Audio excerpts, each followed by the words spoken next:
Have a nice day, be take continue differentiation exercise 5.3। Next exercise आपकी कौन सी है? 5.3। अब 5.3 में देखिए ये 6 तक के हम क्वेश्चन लिए हैं और इसमें हमें d Y D x find करना है। तो डी वाई डी एक्स, तो ये देखिए पूरे इक्वेशन दिए हुए है ना, इसमें से हमें डी वाई डी एक्स निकालना है। तो डी वाई डी एक्स कैसे निकालोगे? किस डी वाई डी एक्स दिया माने एक्स के रिस्पेक्ट में जो भी इक्वेशन दिया है उसको हम डिफ्रेंशिएट कर देंगे तो D Y D x find हो जाएगा। तो इसमें जैसे क्या बोला है, डी वाई डी एक्स, मान लो इसमें डी वाई डी एक्स है तो कांस्टेंट में बहुत बच्चे कंफ्यूज हो जाते हैं। जैसे वेरिएबल टाइप का जब क्वेश्चन आ जाता है तो उनको कंफ्यूजन ये हो जाती है कि कांस्टेंट माने कि ना माने। तो बहुत बच्चों को तो बिल्कुल क्लियर रहता है, पर कुछ बच्चों को डाउट रहता है, तो उसका भी डिफ्रेंशिएशन वो ज़बरदस्ती कर देते हैं। तो एक आगे एग्जाम्पल देखिए, फिर इसको हम बताते हैं। मान लीजिए यही question 2x + 3y + z + b = sin x + sin c दे देता। अब हम बोलते हैं इसमें से कि डी वाई डी एक्स निकालिए। तो यहाँ पे जो फाइंड करने के लिए दिया गया है, क्या दिया गया है फाइंड करने के लिए आपको? D Y D x. तो मतलब कि y और x ही इसमें फंक्शन के अनुसार काम करेंगे। y और x किसके अनुसार काम करेंगे? फंक्शन के अनुसार करेंगे। और y और x के रिस्पेक्ट में जितने भी अदर नंबर हैं, जो भी अलग से नंबर इसमें दिए गए हैं, वो सब कांस्टेंट माने जाएंगे। ये आप ध्यान रखिए। तो अब आपको समझ में आ गया होगा कि कांस्टेंट हमको कब मानना है। तो क्योंकि इसमें डी वाई डी एक्स है, देखिए तो y और x ये दोनों वेरिएबल किस तरह काम करेंगे? फंक्शन के समान। मतलब ये जीरो नहीं हो सकते, इनका डिफरेंशिएशन होगा, y का भी होगा और x का भी। इसके अलावा यदि आपको, जैसे अब यहाँ हम z लिख दिए, तो क्योंकि हमें d Y D x find करना है तो z कांस्टेंट माना जाएगा, b कांस्टेंट माना जाएगा, c कांस्टेंट माना जाएगा। तो c कांस्टेंट माना जाएगा तो साइन c पूरा कांस्टेंट है। तो इस तरह से ध्यान रखिएगा। तो मान लो इसी का हम डिफ्रेंशिएशन किए देते हैं तो इसका तो 2 आ जाएगा, x का 1 हो जाएगा, 3y का क्या हो जाएगा? क्योंकि हम x के रिस्पेक्ट में कर रहे हैं तो ये x तो नहीं है पर फंक्शन का काम कर रहा है, तो इसको तुम्हें लिखना पड़ेगा d Y D x. z constant माना जाएगा, ये भी कांस्टेंट, ये हो जाएगा cos x, ये 0 हो जाएगा। इस तरह से ये डी वाई डी एक्स हो जाएगा, निकाल लेंगे फिर, है ना, सिंप्लीफाई कर लेंगे। अब यहाँ देखिए जैसे डी वाई डी एक्स दिया, हम बोल दिए कि ये फंक्शन की तरह काम करता है। मान सपोज करो यदि हम y³ दे दिए होते और x², इसका डिफ्रेंशिएशन निकालिए। तो ये तो एक फंक्शन के अनुसार काम कर रहा है ना। मान लो यहाँ dx होता तो आगे इसमें भी रूल पूरे वही लगेंगे जो डिफ्रेंशिएशन के तुमको बताए गए हैं। x के रिस्पेक्ट में भले कर रहे हो पर y को फंक्शन माने हो, तो आगे इसमें भी पावर है तो पावर के अनुसार जाएगी। तो इसको लिखोगे 3y², फिर देखो पावर के हिसाब से ले लिए, फिर बेस के हिसाब से डिफ्रेंशिएशन लिखेंगे तो लिखेंगे डी वाई डी एक्स। तो ये इस पार्ट का डिफ्रेंशिएशन हो गया। ठीक, तो y इसका तो 2x होगा क्योंकि x के रिस्पेक्ट में है, और इसमें डी वाई डी एक्स क्यों लिखे हैं? क्योंकि डिफ्रेंशिएशन हम x के रिस्पेक्ट में कर रहे हैं, लेकिन वेरिएबल क्या है? y है, इसलिए इसमें y पर्सनल जब होगा तो डी वाई डी एक्स लिखना पड़ेगा और ये 1 हो जाएगा। इस तरह से यदि y इस तरह है तो इस तरह लिखेंगे।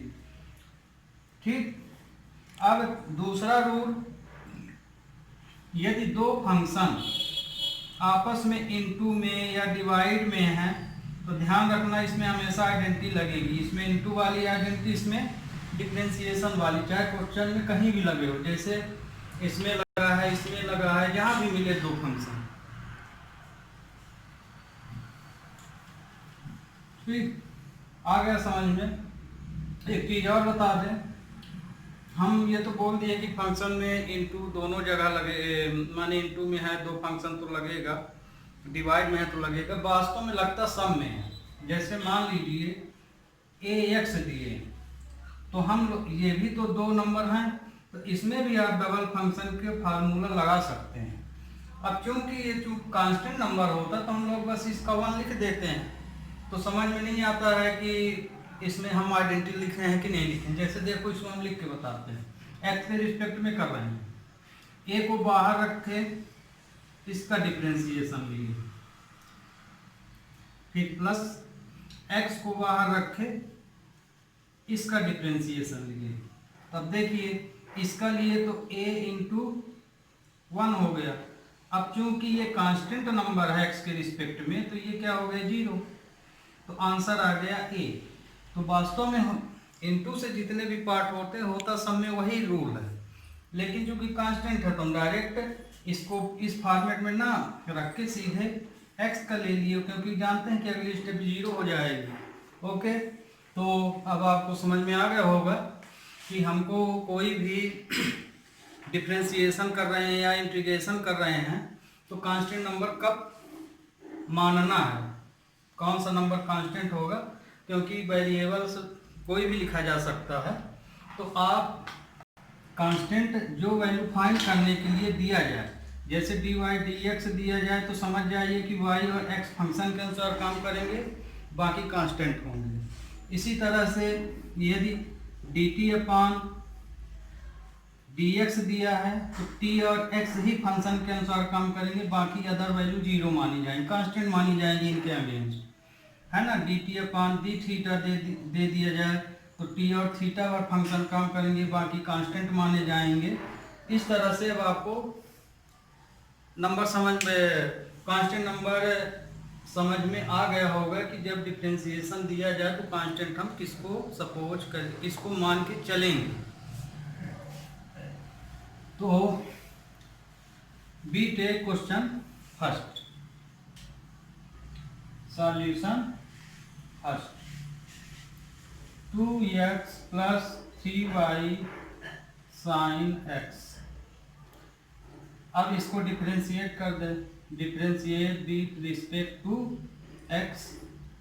तो इसको डिफरेंशिएट किए तो ये आया 2 इंटू 1, है ना, x का 1 हो जाएगा। फिर 3y का किए तो dy dx हो जाएगा। ओके, साइन का cos x हो जाएगा। तो साइन का लिए है ना बेस का, फिर x का लोगे तो 1 हो जाएगा। अब हमें क्या फाइंड करना है, dy dx। तो dy इक्वेशन है तो dy dx को आप राइट हैंड में लिखिए, बाकी को लेफ्ट हैंड में ट्रांसफर कर दीजिए। तो 3 dy dx cos x minus 2, ये 2 इधर गया तो क्या हो गया -2, 2 इंटू 1 है तो 2 हो गया। dy dx cos x minus 2 upon 3, इसको ऐसे भी लिख सकते हो 1 upon 3 cos x minus 2। This is your answer. Next question, question 2 क्या दिया है, 2x plus 3y equal to sine y। इसको भी डिफरेंशिएट कर दीजिए विथ रिस्पेक्ट टू x।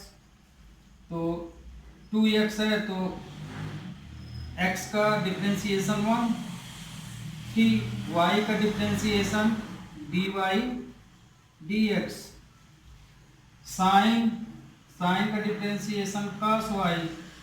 फिर देखिए इसके कोफिशिएंट या थीटा का भी लोगे तो y है, इसमें क्या था x था तो 1 हो गया, इसमें y है तो dy dx लिखोगे। अब dy dx है तो हमें dy dx की वैल्यू निकालना है, तो D Y D x right hand side कर लीजिए और बाकी को ट्रांसफर कर दीजिए लेफ्ट हैंड साइड। तो 3 d Y D x minus cos y dy dx equal to -2। ये नंबर उधर हो गया, ठीक। इसमें से dy dx हम कॉमन ले सकते हैं, तो 3 minus cos y dy dx equal to -2। तो dy dx -2 upon 3 minus cos y, ये तुम्हारा आंसर हो गया, ठीक। अब इसको साइन कॉमन लेके पॉजिटिव भी बना सकते हो, पर ये भी तुम्हारा आंसर है। इसको तुम ऐसे भी लिख सकते हो, माइनस कॉमन ले लो डिनोमिनेटर से, तो ये हो जाएगा cos y -3, ये कट गया। तो ये आंसर तुम्हारा ये भी सही है, ये भी सही है, चाहे ये इस स्टेप में लिखो चाहे इस स्टेप में। Okay, next question, ax plus b y cube cos y ये दिया है। अब इसको हमें किसके रिस्पेक्ट में करना पड़ेगा, x के रिस्पेक्ट में। तो x के रिस्पेक्ट में करोगे differentiate with respect to x।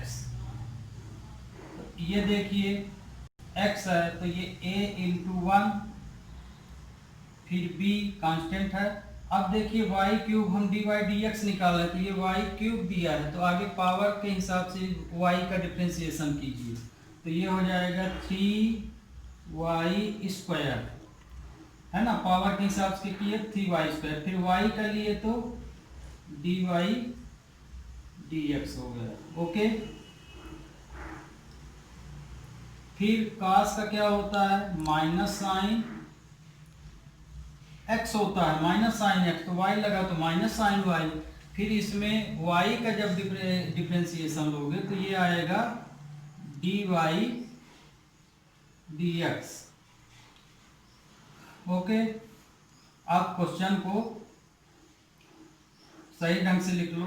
a ये होगा 3by square dy dx equal to minus sine y dy dx।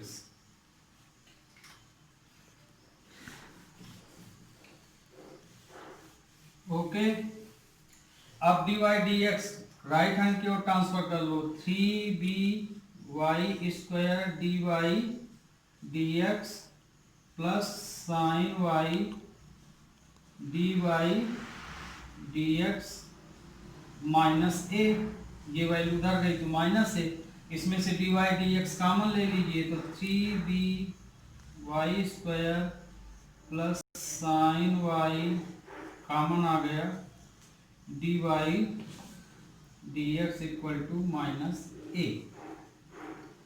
तो dy dx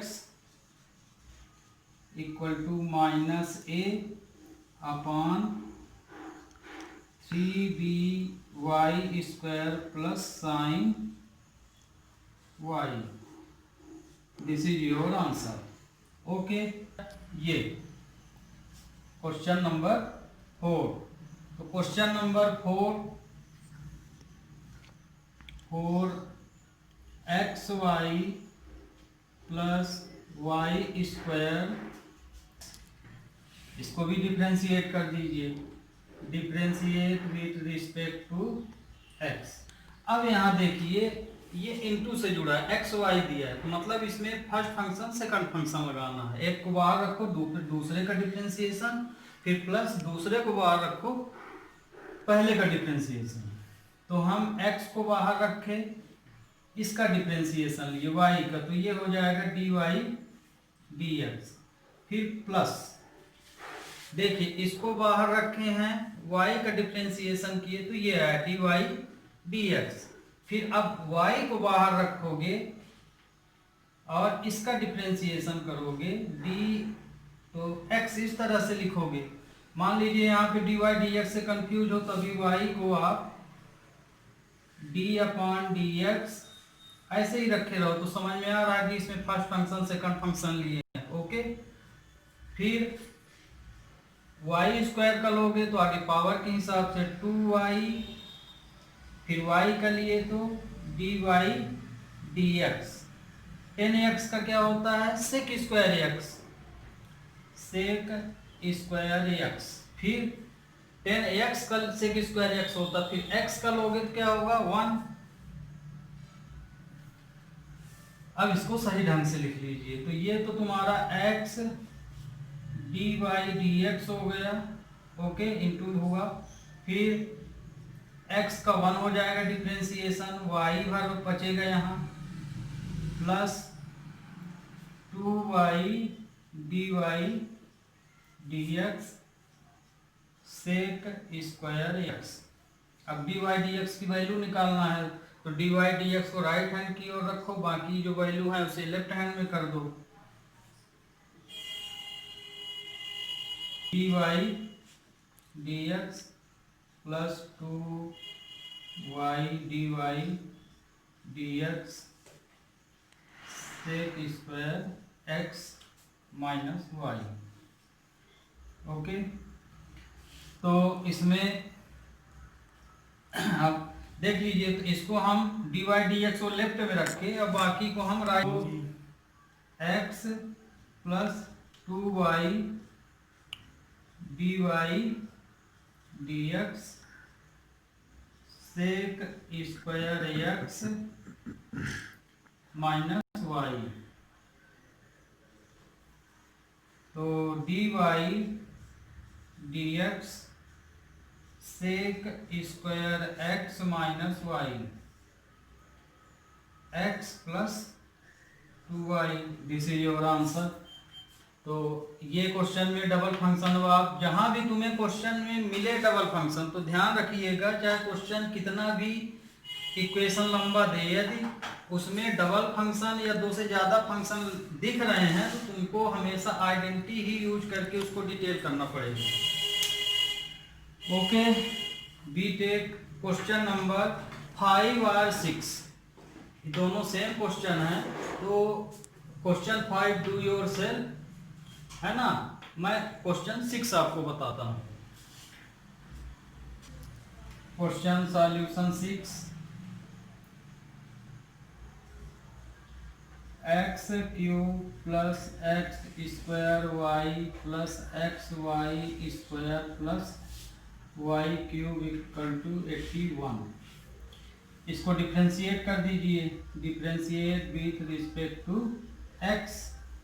तो इसका क्या आएगा, पावर के हिसाब से लोगे तो ये आएगा 3x स्क्वायर, पावर के हिसाब से लिए तो 3x स्क्वायर, फिर बेस के अनुसार 1 आ जाएगा, x का लेंगे तो कितना आएगा 1।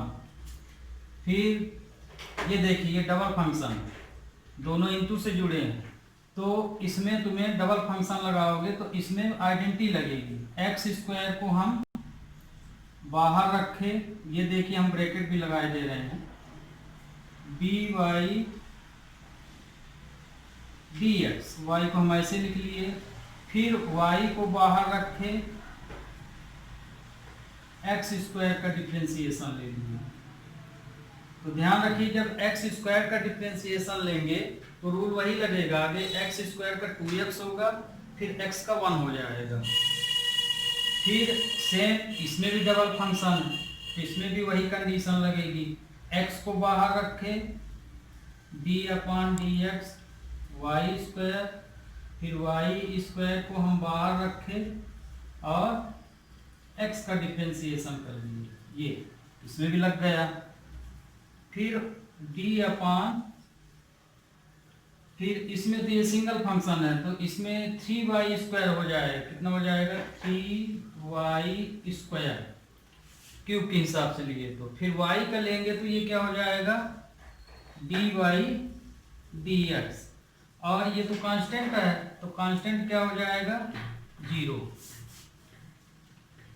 तो ये आया 3x square plus x square, ये डी वाई डी एक्स, सही ढंग से लिख लीजिए, ये क्या हो जाएगा वाई, अब इसमें एक्स स्क्वायर का लोगे तो ये हो जाएगा 2x, है ना, फिर x का लोगे तो 1 हो जाएगा, ये हो गया इसका डिफरेंशिएशन। फिर x इसमें पावर का लोगे आगे तो ये हो जाएगा 2y, फिर y का लोगे तो dy अपान dx हो जाएगा, इसमें y स्क्वायर x का 1 हो जाएगा, plus 3y square dy dx equal to 0। अब इसमें एक लाइन और सही ढंग से लिख लो, 3x स्क्वायर ब्रैकेट ओपन की ले रहे हैं प्लस साइन है, x square d Y D x 2xy plus 2xy, यहाँ पे d Y D x y square plus 3y square d Y D x equal to 0। अब डी वाई डी एक्स को आप अपने लेफ्ट हैंड में रखिए, बाकी को राइट में कर दीजिए, तो x square d Y D x plus 2xy d Y D x plus 3y square d Y D x equal to, ये वैल्यू लेफ्ट में बाकी राइट की ओर ट्रांसफर हो जाएंगी, तो माइनस 3x स्क्वायर प्लस है तो उधर गया माइनस, फिर प्लस माइनस 2xy, फिर माइनस y स्क्वायर। ओके, इसमें d Y D x common ले लिए तो x square plus 2xy d Y D x, फिर 3y स्क्वायर कॉमन आ गया, इसमें ये डी वाई डी एक्स बाहर निकल गया है तो यहाँ सिर्फ 2xy आएगा, फिर minus 3x square minus 2xy, इसमें हम माइनस कॉमन लिए ले रहे हैं तो minus 3x square plus 2xy plus y square,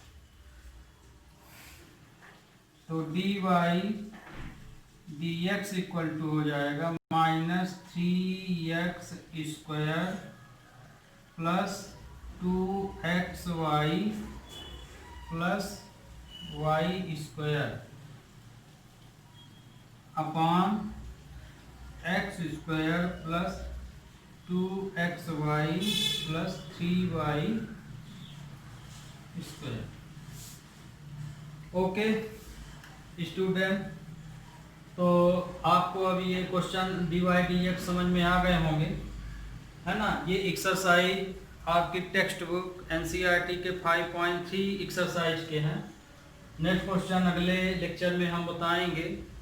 तो यदि आपको ये सब समझ में आ रहा हो तो आपसे अनुरोध है कि आप क्या कीजिए, मेरे चैनल को सब्सक्राइब कर लीजिए और हम और आप साथ साथ क्या करते हैं, मैथ पढ़ते हैं। Okay, have a nice day.